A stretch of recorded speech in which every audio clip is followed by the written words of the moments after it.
আচ্ছা প্লিজ ঠাকুরবাড়ি রান্না। এর আগে যতবারই শুটিংয়ে এসেছি শান্তিনিকেতনে, বোলপুরে, আমি এর আগে দু জায়গায় খেয়েছি, বনলক্ষ্মী আর বরিশাল। কিন্তু ঠাকুরবাড়ির রান্না এটা আমি মানে কেন মিস করে গেছি আমি বুঝতে পারছি না। এটার খোঁজ অনেক আগে পাওয়া উচিত ছিল, কারণ অপূর্ব রান্না, অপূর্ব রান্না।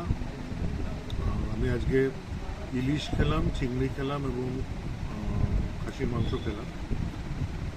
ইলিশটা খুব ভালো, ইলিশটা আমি শুনলাম মানিকতলা মার্কেট থেকে আসে, এবং মাংসটা এত সফট, এত ভালো সেদ্ধ হয়েছে, কিছু বলার নেই। আর ঝোলটাও একদম টিপিক্যাল যে রোববার যে ঝোলটা হয়, বাঙালির যে চিরাচরিত যে মাংসের ঝোল রোববারের, সেইটা একদম মানে একদম সেইটা।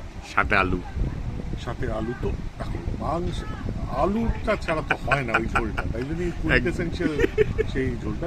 ইভেন আমি বলছি বাকি যে তরকারি, ভাত, ডাল সব কিছু খুব ভালো।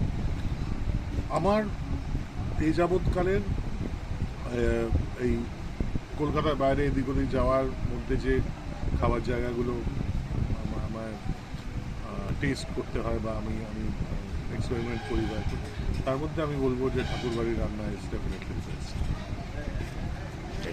Thank you sir, thank you.